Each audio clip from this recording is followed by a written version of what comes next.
Welcome to the Sioux City Public Museum today. I appreciate you taking the time to come down and spend an hour with us looking through some photographs on the history of the automobile in Sioux City. For those of you that don't know, my name is Matt Anderson. I'm the Curator of History here at the Public Museum.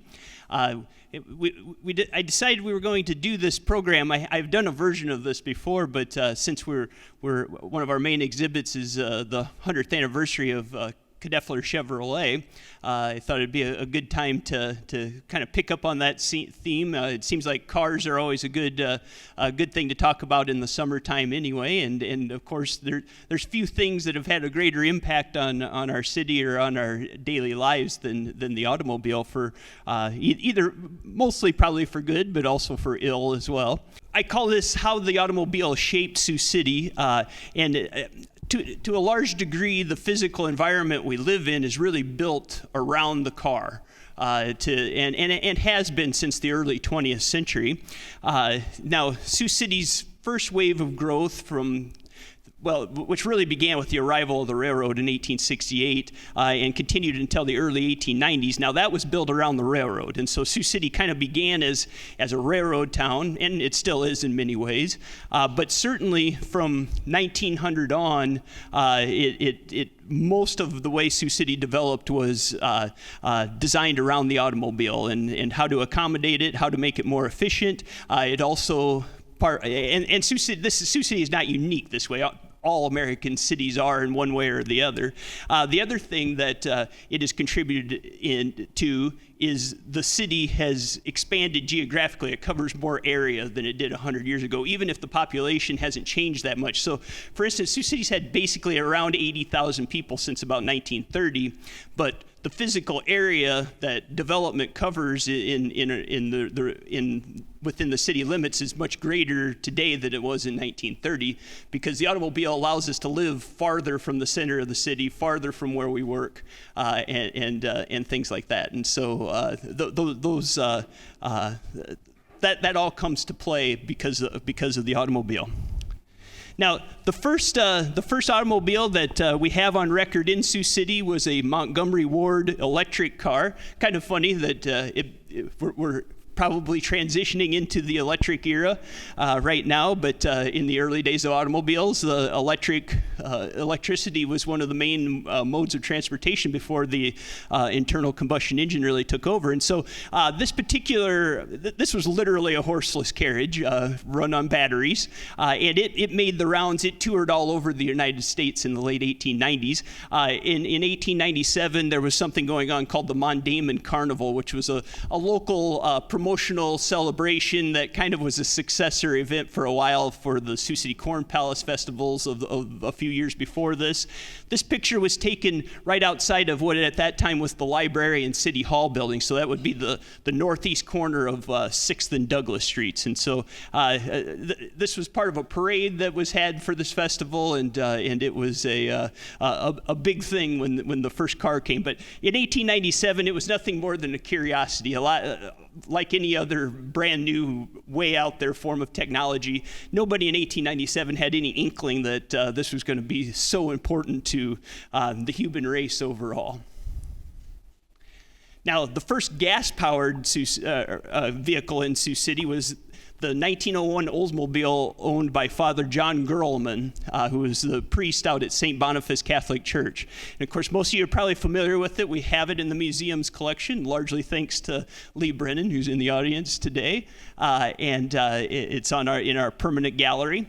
And again, much like that Montgomery Ward, the 1901 Oldsmobile is very much a carriage that has an internal combustion engine in it. And so even when Father Gerlman had this machine, in 1901, it was still a curiosity. Certainly horses and buggies were a lot more dependable than these early automobiles. But it pointed the way to the future, no doubt.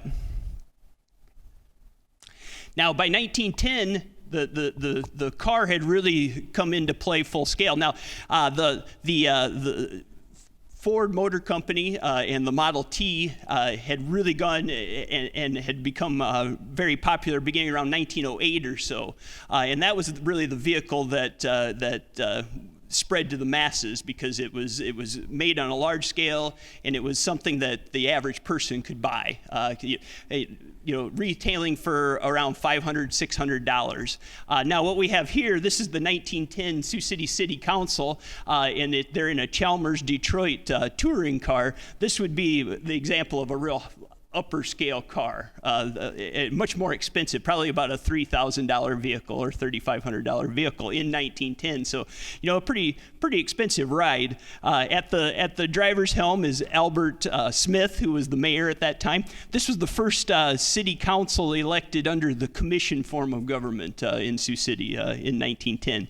And again, they're right outside the City Hall building at the northwest corner of 6th and Douglas Streets.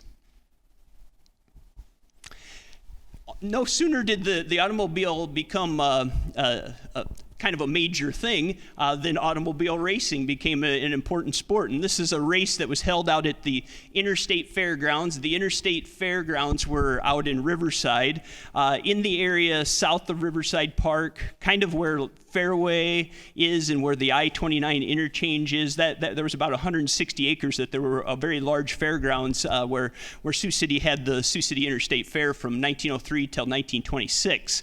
And these are the big grandstands. There was in 1910 there was a 1 mile track and grandstands that would and they would run horse races, foot races, and car races out on that track. Number 2 in the picture right here is Harry Wetmore, who was one of the early Sioux City automobile dealers, and so he had a race car in this race. Now, probably the most famous races ever held in Sioux City were at the Sioux City Speedway, and that actually was at that time what was called Stevens, South Dakota, North Sioux City today.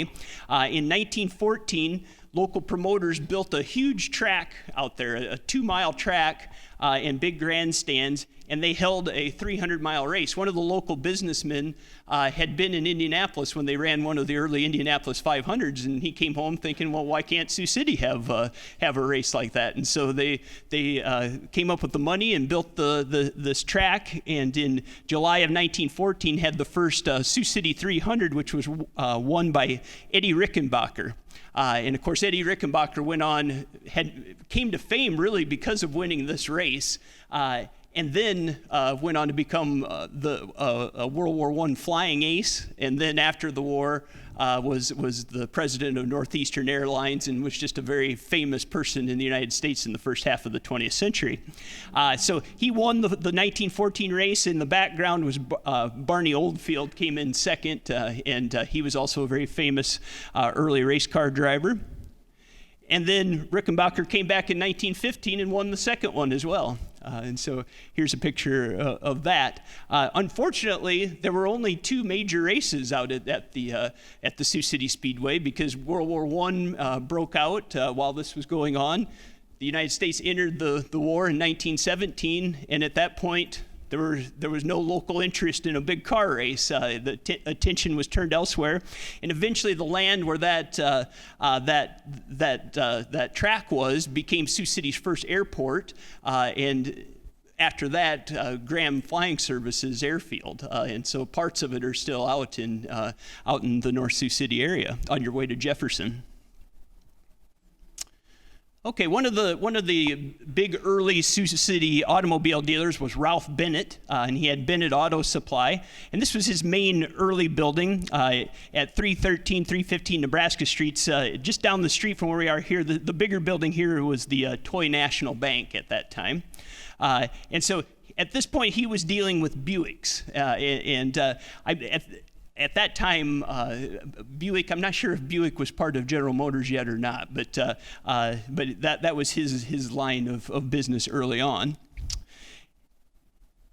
In 1912, he built one of our larger downtown buildings, what we call the Commerce Building oftentimes, or today it's the Bluebird Flats Apartments or whatever, but it was originally Ralph Bennett's Motor Mart, and when he built this, he sold a line of White automobiles. White was based in Cleveland, and Moon automobiles, which was based in St. Louis. What we'll see in a lot of these early dealers dealt in brands of cars that, we think of the U.S. automobile industry in Detroit or in Michigan in general. general, and indeed it has been for a long time, but up until the Great Depression, there was quite a bit of auto manufacturing in various areas around the Midwest and upper Midwest. So we'll see some of these different businesses. But the Motor Mart building not only was a auto dealer on the ground floor, but then Ralph Bennett's business had a parts business and different aftermarket products that you could buy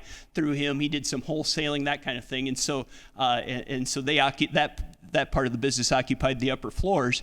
Now, in 1919, the Sioux City Chamber of Commerce made this their headquarters, and so after that, it informally became the Commerce Building.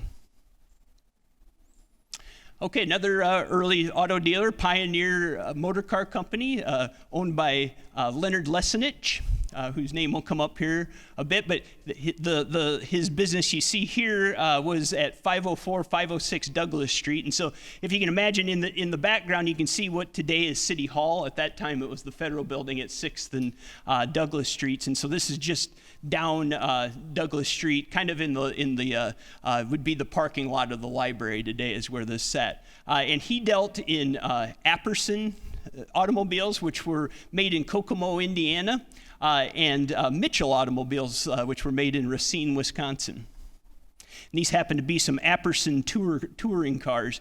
And for those of you that don't know, a touring car is basically an open car, one that doesn't have a permanent fixed roof. And a lot of the early automobiles were that into the 1920s. In fact, our 1922 Chevy that we have on display in the Knoepfler exhibit is an example of a touring car.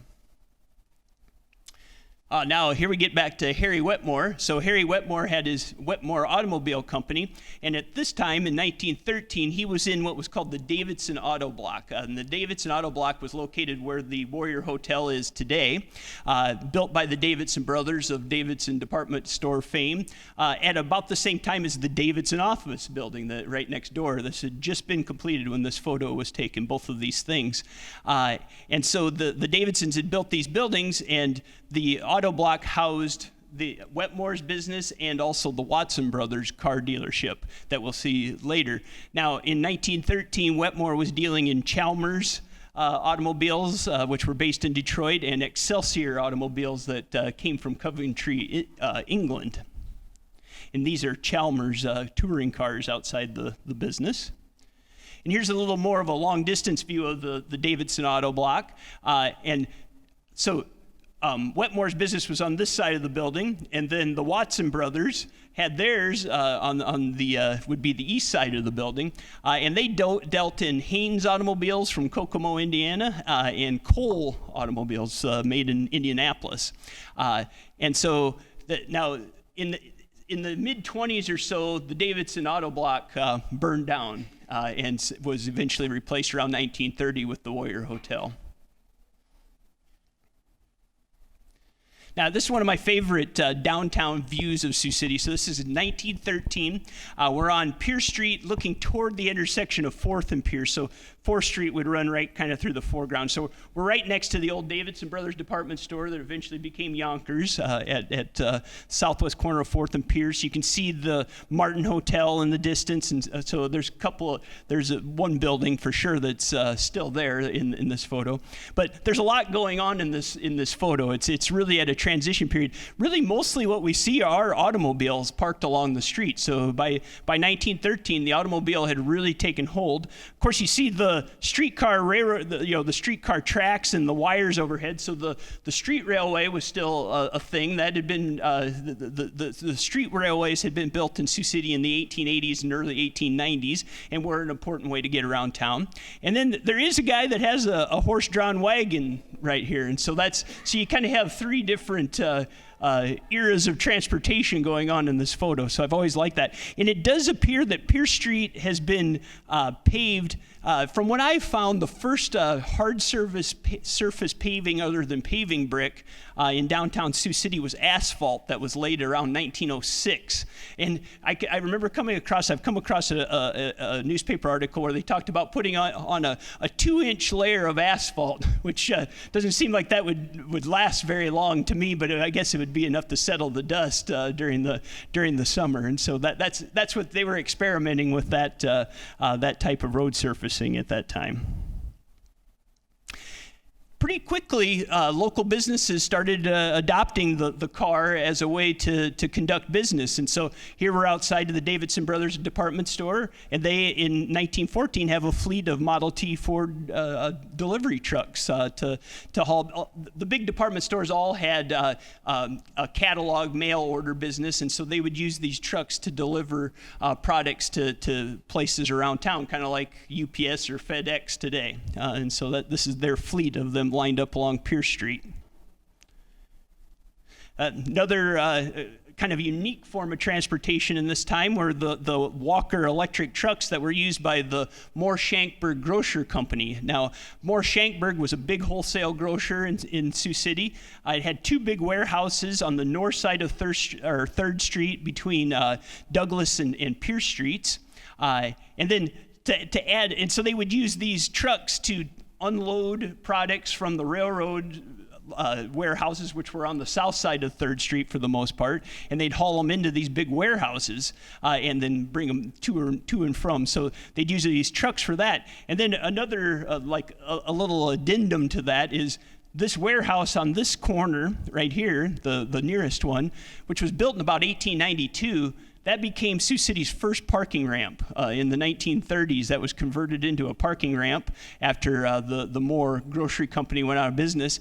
And that, to my knowledge, served as a parking ramp at least into the 1960s, which I've always found that interesting, that they took a wood frame warehouse building and turned it into a parking ramp. That had to be an interesting situation. Here we have Sioux City Motor Sales Incorporated, owned by Henry Levitt, and this was at 319 5th Street. And so, if you can imagine, over at it'd be the northwest corner of 5th and Douglas Streets, is a three-story, kind of a small three-story brick building that the Gooseman Law Firm uses for some events. This little building was right to the west of that, so that's where that was located. And you can see that they were dealing in Haynes automobiles made in Kokomo, Indiana, and they have a race car, a Haynes race car, which, of course, as today, the race cars were used to promote the cars that they were selling. Another, probably next to Ralph Bennett, the other big automobile impresario in Sioux City was William Warnock. The William Warnock Company not only sold automobiles, which in this picture he's got a tent out at the Interstate Fair in 1919, and he's dealing in Liberty automobiles made in Detroit and Dort automobiles made in Flint, Michigan. So Warnock was an auto dealer, but much like Ralph Bennett, had a huge aftermarket business where he sold auto parts, auto accessories. He also sold things like fuel tanks and all kinds of products. And his biggest structure was, we'll see pictures of it later, was what we sometimes called the Benson Building at the would be the northwest corner of 7th and Douglas Streets. And that was built in 1920 to house the William Warnock business. Now, the 1920s were kind of the golden era of the expansion of the automobile business, and there were all kinds of kind of connected businesses that started in Sioux City, and some lasted for some time, some did not. One that didn't last too long was the Sioux Tire and Manufacturing Company.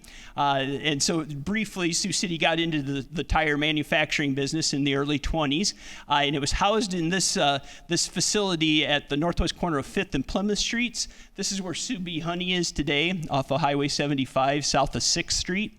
And in fact, the Sioux Honey Association, when it really got going on a large scale in Sioux City, moved into this facility.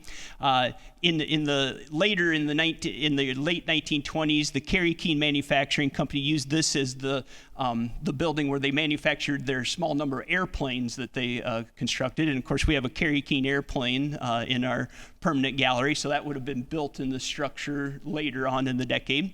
The Sioux Tire Manufacturing Company didn't run very long. There was a pretty severe recession in the early 1920s, and I believe it was a victim of that recession and closed around 1922 or so. Now, Sioux City was really early in promoting the paving of local highways coming into Sioux City, or what became highways. And so this is a great series of photos. We have a series of photos from 1921 when they were doing the grading work of what became what we call Correctionville Road, or Old Highway 20, between Sioux City and Moville.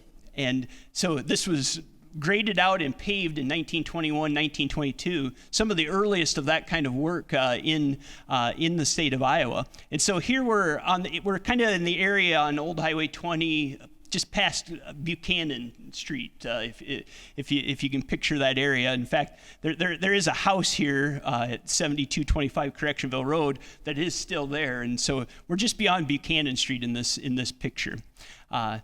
And this is before there was a U.S. Highway 20. I believe U.S. Highway 20 was designated in 1926, along with Highway 75, kind of the two main roads coming into Sioux City early on. And so this was paved later in the year out to Moville, and then that was extended gradually farther across the state. Eventually, Highway 20 made its way all the way over to Dubuque. Now here in 1923, you can see the Watson brothers had moved up to what would be the northeast corner of 8th and Pierce Streets, where their business was. Right here is where Jim's Burgers is today, same building. So that building was presumably built for the automobile industry. And then next door to them in the north half of the building was the Cummins Motor Company, and they dealt in Hupmobiles made in Detroit. For a while in the 1920s, Frank Hennessy had his Iowa State Automobile and Tractor School. This was a place where you could go to learn the arts of the mechanic in working on tractors and automobiles. So this was kind of a vocational school, an early vocational school here in Sioux City. And it occupied the entire structure. This is at the southwest corner of 8th and Nebraska Streets. And this section of the building, the south section of it, still exists. It's where Iowa Office Systems used to be. The northern part of it burned probably in the late 20s, early 30s, and was replaced by a one-story structure, and so that's changed a little bit. But when this picture was taken in 1923, not only was the automobile and tractor school in there, but J.H. Hansen had his Cadillac dealership in there. And then Frank Hennessy and his partner Thomas Fennell had a tire company in that building as well. So that was a big automobile-related structure early on. Now, the stockyards, which of course is a huge part of Sioux City's economy, were really transformed by the automobile, and quite quickly. So the automobile, or trucks used for hauling livestock came into widespread use around 1915, 1916 in that area. And by 1924, Sioux City was the #1 trucked-in livestock market in the United States. It was about the 6th largest overall, but the trucked-in portion of it was really important. And over the course of the 20s, 30s, 40s, really trucking in livestock became more important than bringing them in on the railroad. And so this is down at the hog division, so at the very south end of the facility, and they're unloading livestock they're unloading hogs into the division at the loading chutes. And you can just barely see Armour and Company off in the distance. Of course, in order to have highways, you got to be able to get across the rivers, and we have several of them in our area. And so this was the river across the Big Sioux River between Riverside and at that time Stevens, South Dakota, what is North Sioux City today. So this would be the Military Road Bridge over into South Dakota.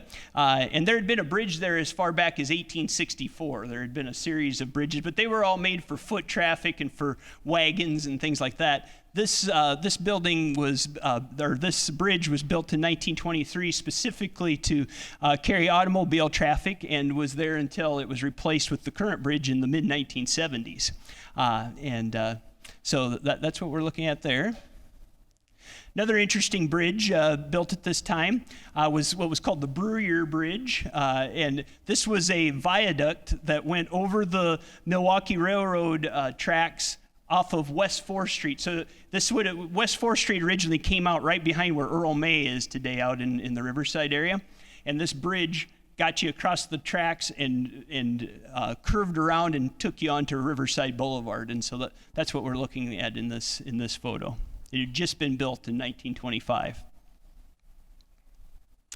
Of course, as I mentioned earlier, the automobile allowed people to live farther from downtown, and so and it did tend to be that the more affluent people could live farther from town than poorer people did. And so one of the early outlying areas that was developed in the 1920s was the Sioux City Country Club, and so this is early on in its development. We're at, so this would be Manor Circle today, that we're curving right here. We're kind of looking off to the northeast, and this is Country Club Boulevard right here, so we're north of 45th Street out in that area. And that was just taking off, and that kind of development would have really been impossible or impractical anyway. Just a few, 2 decades earlier, there was no streetcar line out to this area. It would have been difficult even for wealthy people. You would have had to take in a horse and buggy all the way to downtown if you worked downtown. It wouldn't have been practical, but the automobile made it something you could do. Of course, many had to have filling stations around town for automobiles, and so there's a lot of, we have several photos of early filling stations. This happens to be the Triamble filling station. It was at the southeast corner of Dace Avenue and Howard Streets. You can see, this is Dace Avenue. You can see it was a brick street at that time and had the streetcar line. And Howard Street is approximately where the Floyd River Channel runs today, and so everything that you see in this area would have long past been taken away when the Floyd Channel was constructed where it is in the early 1960s.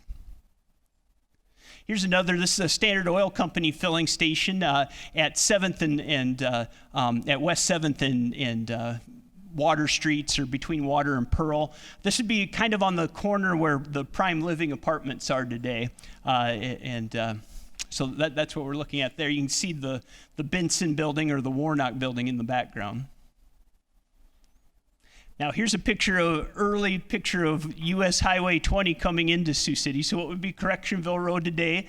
We're right in front of, this is the Greenville Pharmacy right here that you're seeing there, and we're looking toward, this is South Fairmont Street. So we're looking to the west on Highway 20 or US or Correctionville Road today. So this is kind of the scene you would have had when you came in from the east into Sioux City. This would kind of be the first part of Sioux City you would run into in the late 1920s. Of course, since we have the Knoepfler exhibit, the Knoepfler Chevrolet began as Ryle Miller Chevrolet Company. Ryle Miller and Dwayne Kidder started this business in Sioux City in 1922, and their second place they were located was right across the street here to the north of our building it would be the northeast corner of 5th and Nebraska Streets in what is called the Kemp building. That whole one-story structure, they occupied a good portion of it, where Jackson Street Brewing is and such. I'm getting ahead of myself. And so here they have a whole line of brand new Chevrolet vehicles right outside that building. Of course, you have the Commerce building in the background. What a great photo. So probably the biggest automobile-related business in Sioux City was the Kerry Keene Manufacturing Company. And Kerry Keene rose to prominence in 1926, 1927, manufacturing Kerry Keene Carrier trunks, of which we have one on display. But in the 1920s, cars didn't come with built-in trunks, and so the Carrier was a way. A guy named Paul Lear from Mitchell, South Dakota, invented the Kerry Keene Carrier, and Kerry Keene became a very large Sioux City business, employed well over 100 people in Sioux City, and they made thousands of these trunks from between 1926 and 1937 or so. And as I said, they briefly in the late 20s, early 30s also got into the aircraft business, which is a little bit of an odd a side of their whole business, but really it was the carriers that did the most. They got into, in the 30s, as the Depression hit, they tried to diversify their business, and in the Knoepfler exhibit, I have a few things, like they have some road flares they sold aftermarket, and a few other, they tried to get into some other accessories, but to not as much success. And during the 30s, the automobile manufacturers started adding trunks as part of basic car design, and it gradually undermined Kerry Keene's business. But this is a great photo, though, of probably taken for a Kerry Keene ad, and so we're having kind of a picnic with the car. And this is automobiles were really promoted as a way to get out and see the country and vacationing, and the whole idea is you would just live out of your automobile. And so this is when the first motor inns and things were developed around the country, and this is a pretty common promotional scene that you see for products like this. Here's the inside of the Kerry Keene factory. Kerry Keene started producing in Leeds off of Floyd Avenue, but in the late 20s they moved to 7th and Division Streets, to East 7th and Division, approximately where the Sioux City foundry is today. And there was a large manufacturing facility there that they took over, and so this is the inside of that plant at 7th and Division. So you get a little bit of a sense of the scale that they were working on. Here we have another stockyard scene. So the hog division was added to in the mid-1920s, and so you have the 3-story hog facility. And where that last photo was taken, this part of the facility had been added, and they have these new chutes that they've added, new truck chutes for unloading from trucks in 1928. So that's what's happening here. So the trucked-in market was just growing further and further.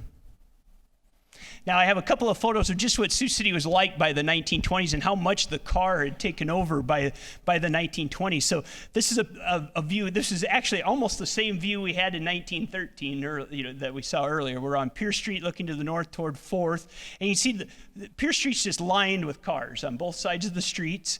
And then there's still the street railway is still running down the middle, but very congested. And if you can imagine, almost all the retail business in Sioux City was really right here in the downtown area, particularly along Pierce Street and especially 4th Street.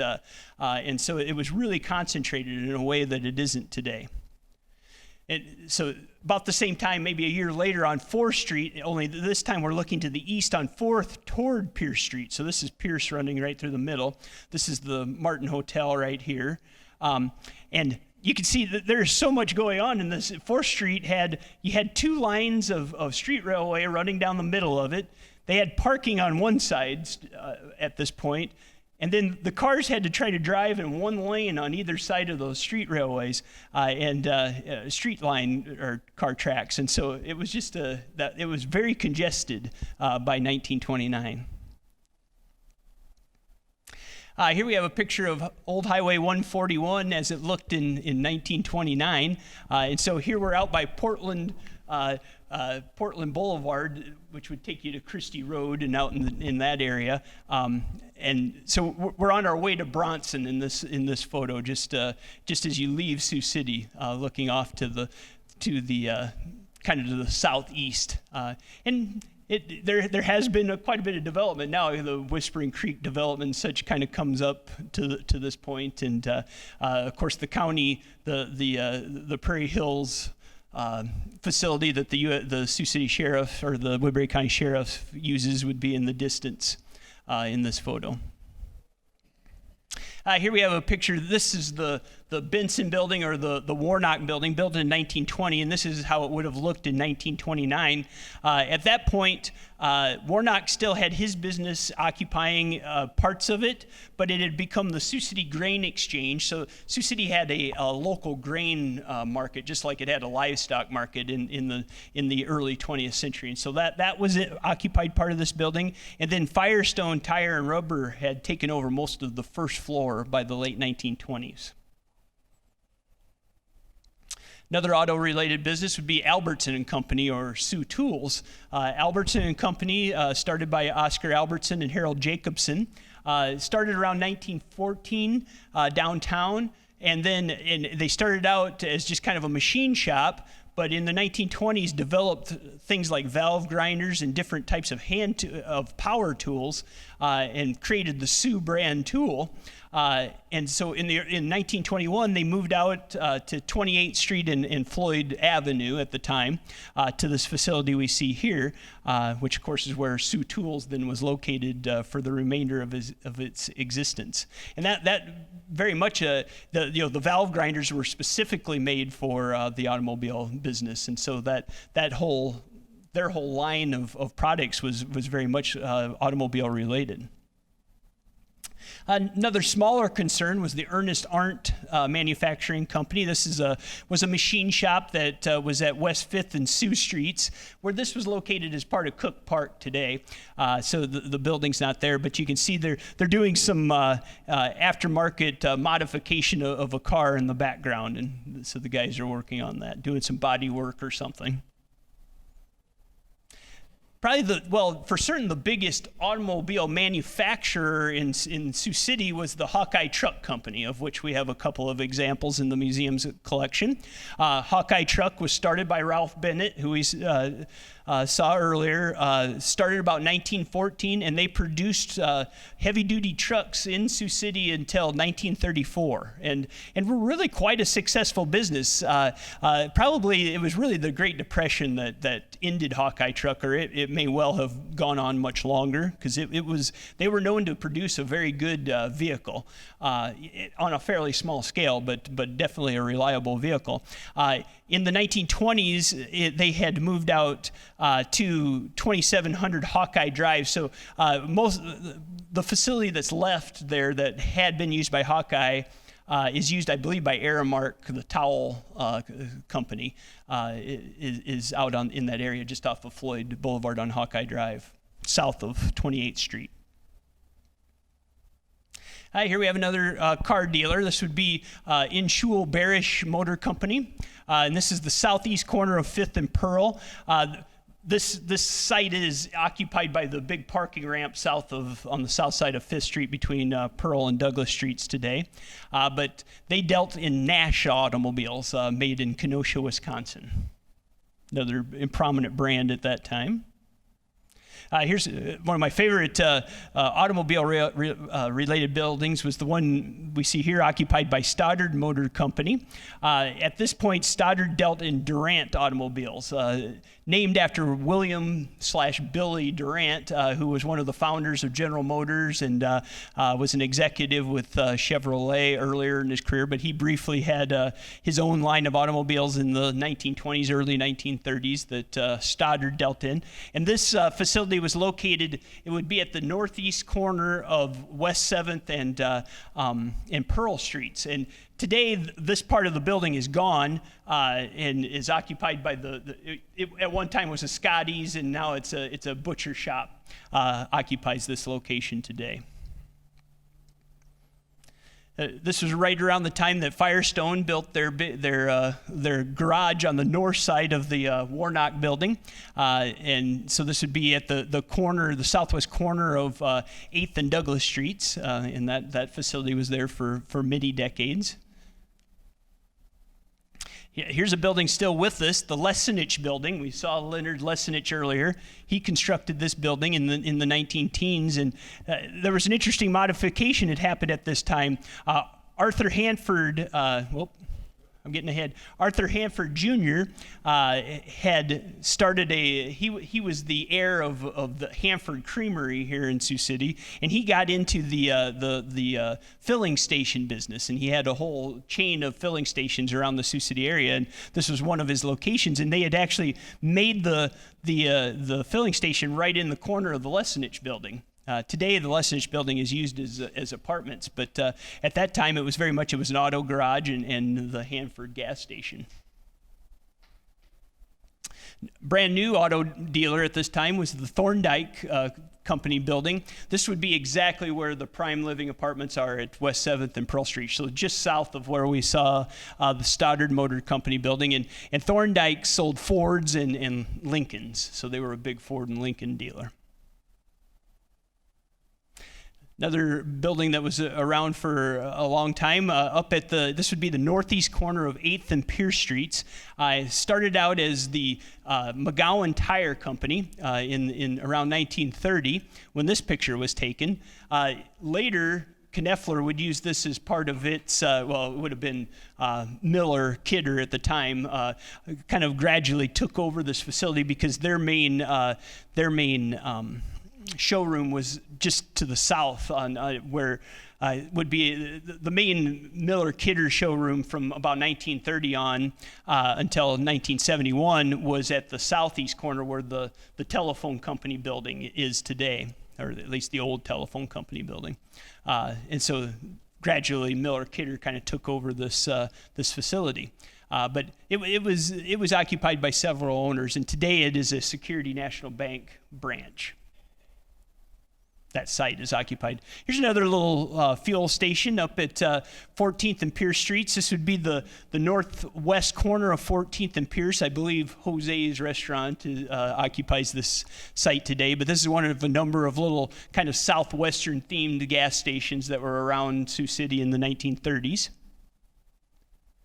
Here's one that was with us until not too long ago. It was a little gas station that was right next to where Palmer Candy has their candy shop. That building, the big building, had just opened around 1930 or so, right around the time this photo was taken, and it was originally a bakery building is what that was constructed as, and right at the same time this little gas station, White Eagle, which was another chain around Sioux City, occupied that, and I recall that building being there until the early 2000s anyway. There was a lot of times a used car dealer used that building on that corner.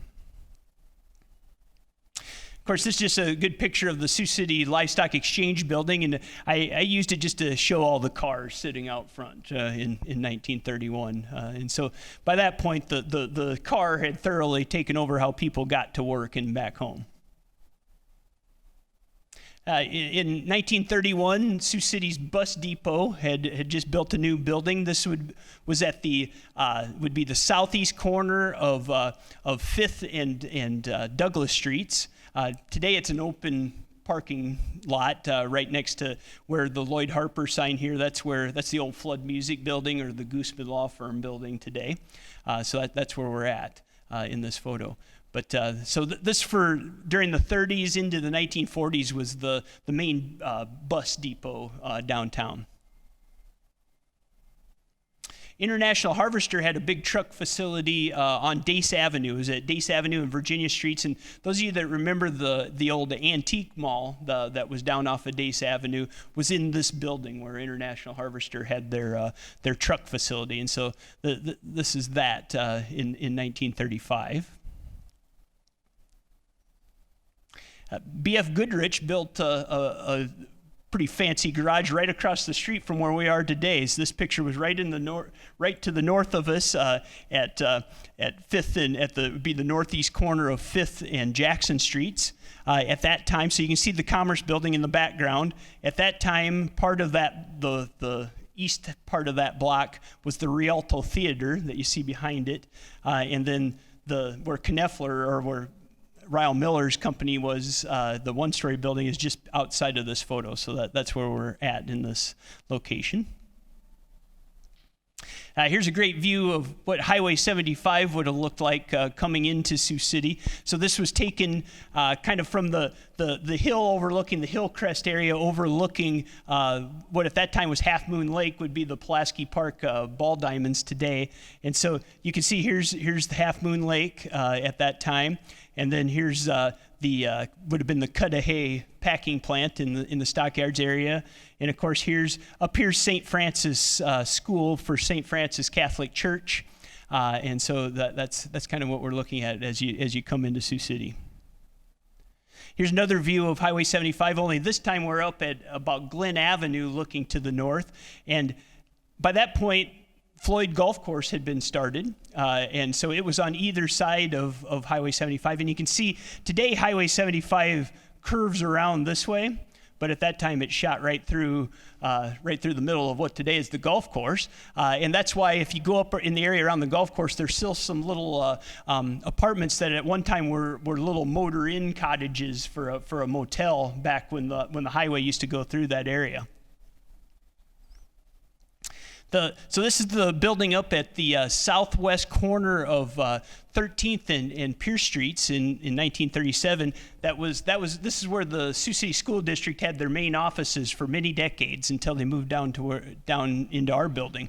But it was originally built for an automobile business. It was built for the Schoberg Motor Company in 1919, and they were Oldsmobile dealers. And if you look close at the building, up along the ridge, there's kind of a stylized series of car tires along the edge, and it tells you that at one time it related to automobiles. So in the 1930s was when midget car racing was big in Sioux City.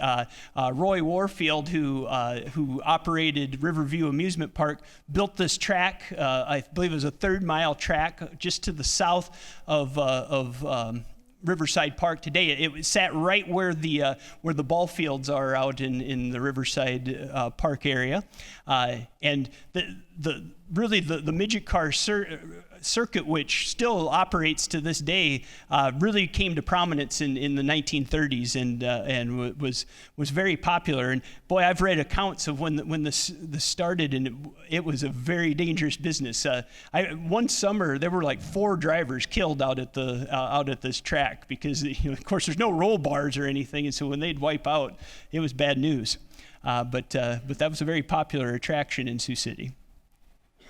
Here's just another auto garage, the Auto Hospital on 7th Street, just to the west of Pearl Streets in the late 30s. And now here we have a photo taken from the Floyd Cemetery bluff, looking to the southwest, and you can see this is in 1939, and you see the Gordon Drive Viaduct had just been completed when this photo was taken.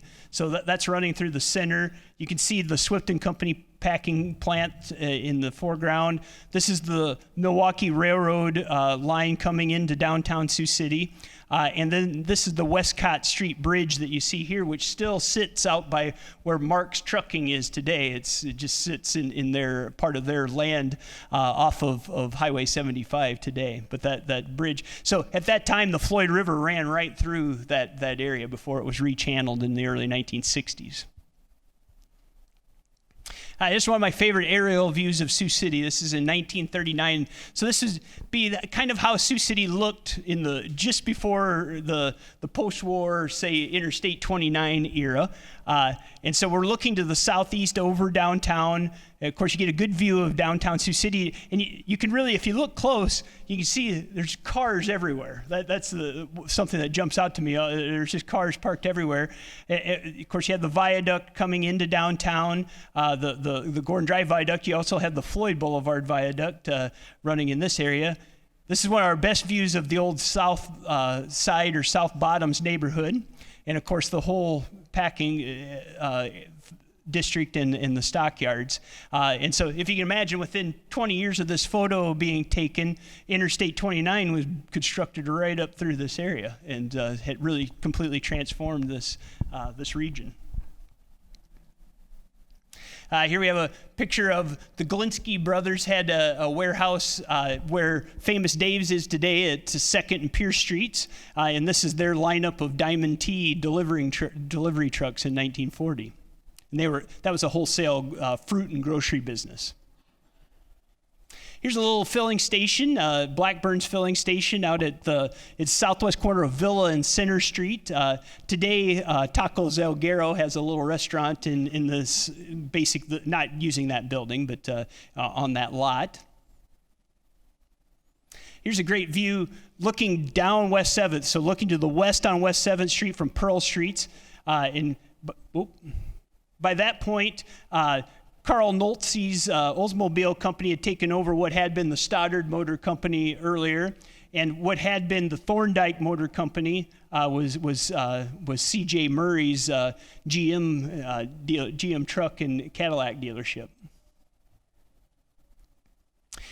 By this point in 1946, what had been the Warnock building had become the Benson building because Benson Furniture had moved into part of the first floor, but it was still being used as an auto dealer as well. The Elkin Motor Company was using the part of the first floor of the business still in the late 1940s, and they specialized in selling Plymouth automobiles. Another view of, by 1947, the bus depot had moved to the north side of 6th Street. And so this is the old City Hall building and library that was at the northeast corner of 6th and Douglas Streets. And of course, here's the Federal building. And so the bus depot was just straight to the west of the City Hall building.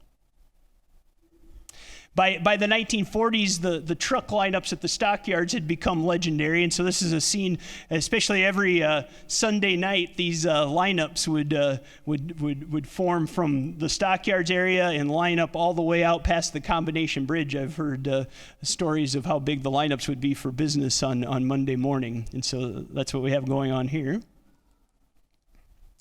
Of course, fuel was ever more important for the vehicles that were used by the post-World War II era.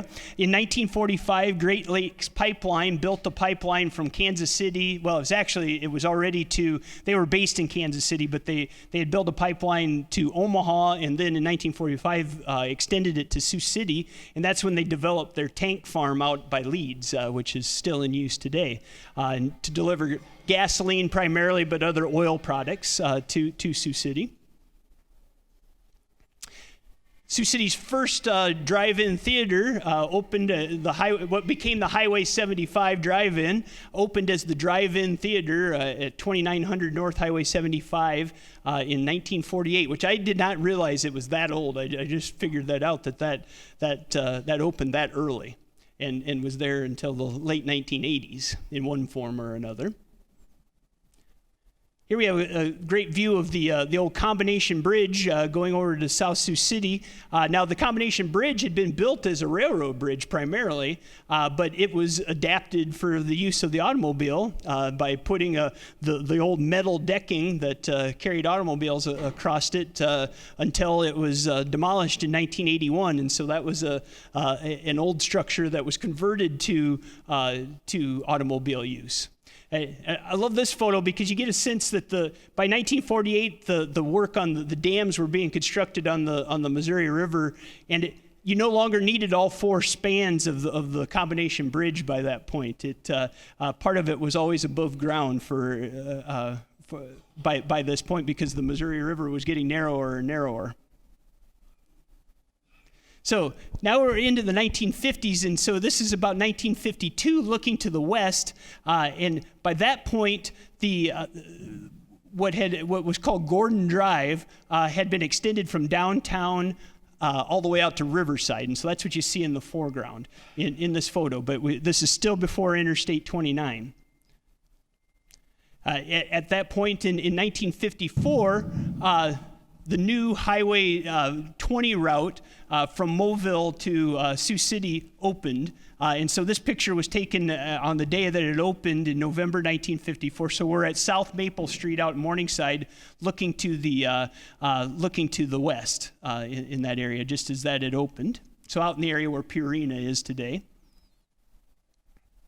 Here's a picture of Highway 75 in 1957, overlooking what today is the Singing Hills area of Sioux City. About the only thing that's still there, this is right after Wilson Trailer moved part of its facility down to that area, and so they are still there. Part of this building is still there. This is before the sewer treatment facility was built on the bluff out here, and so this region has been completely transformed by today. Here we have the Gordon Twin Drive-In. That had opened in 1952, another Roy Warfield project.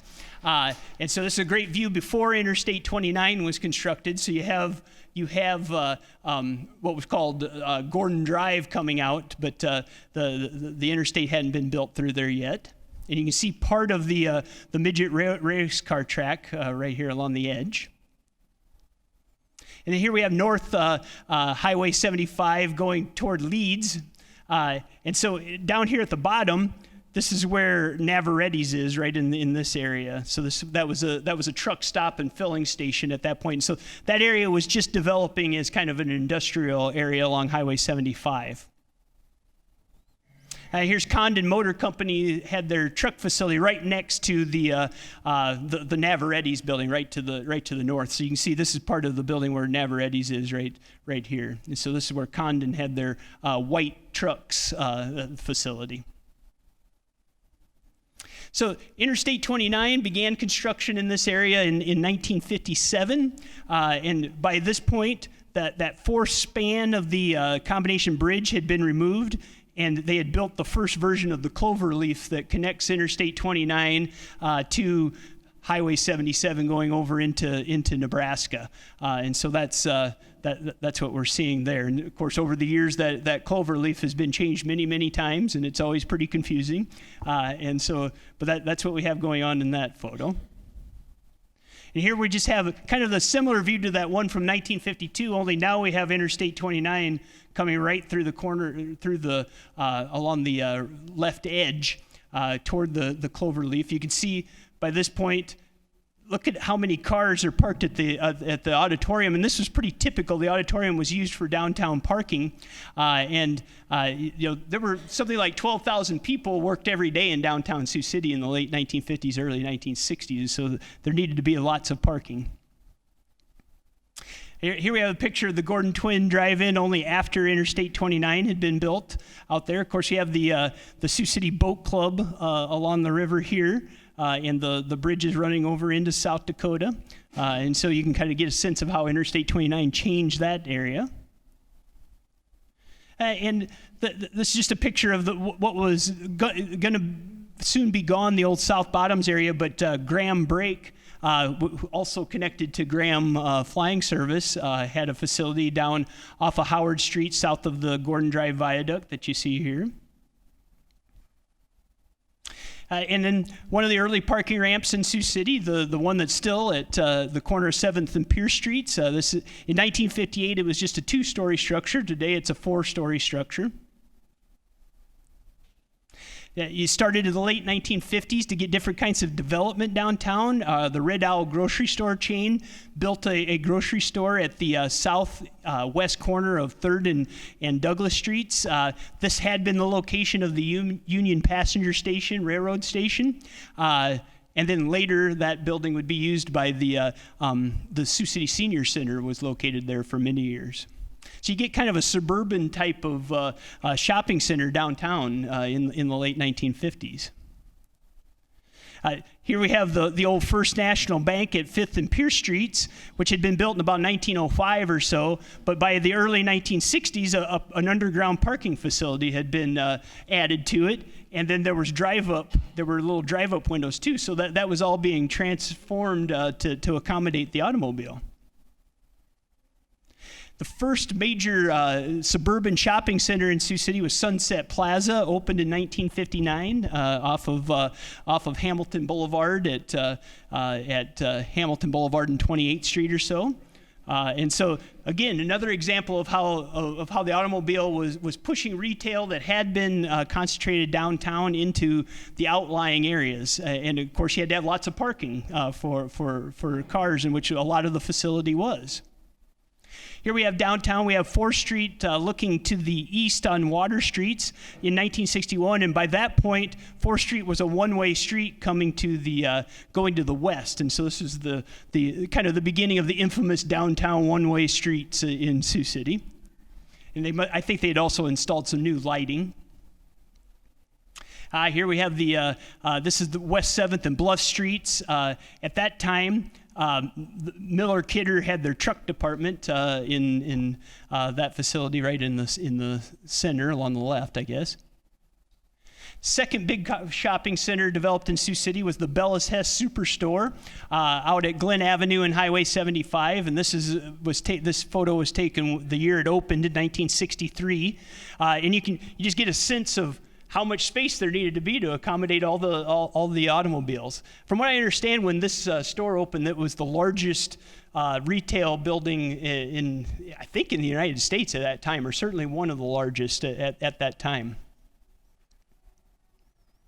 Here's a picture of the ribbon cutting of when Highway 20 was made 4 lanes from Sioux City to just past Mobile. And this is in 1964, and of course the whole 4-laning of Highway 20 wasn't completed until just the last few years. And so this kind of began the epic battle to get Highway 24 lanes all across Iowa. And here's a picture of Highway 20 coming into Sioux City after the 4 lanes had opened up. The Sunrise Manor had been constructed a few years before this photo was taken. You can see the big water tower out there had been added because Morningside had grown so much in the mid 20th century that you needed a bigger water supply out in Morningside. And so that's another example of how the automobile allowed population to expand outward. And then finally, to finish up, this is a view of the Tri-View Industrial District, just to the west of downtown along Interstate 29. It had begun development in the late 1950s. In 1966, Wind Charger Corporation had built this facility, which today is the Baumgar's warehouse. And that was Sioux City's first purpose-built industrial development along the highway. And of course, you also had the railroad coming through. And so very much, though, was built there because of the access to the highway. Of course, Kmart opened up along Highway 20 in 1972. And this is a picture right after it opened.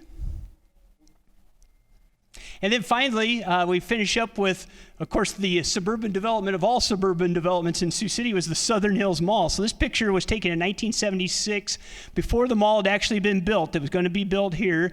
The Sergeant Floyd Bridge had just been completed across the Missouri River, connecting Sioux City to South Sioux City. And of course, you already had the interchange between the Highway 20 bypass and Lakeport Street. And so that was all being developed. East High had just opened when this photo was taken a few years before.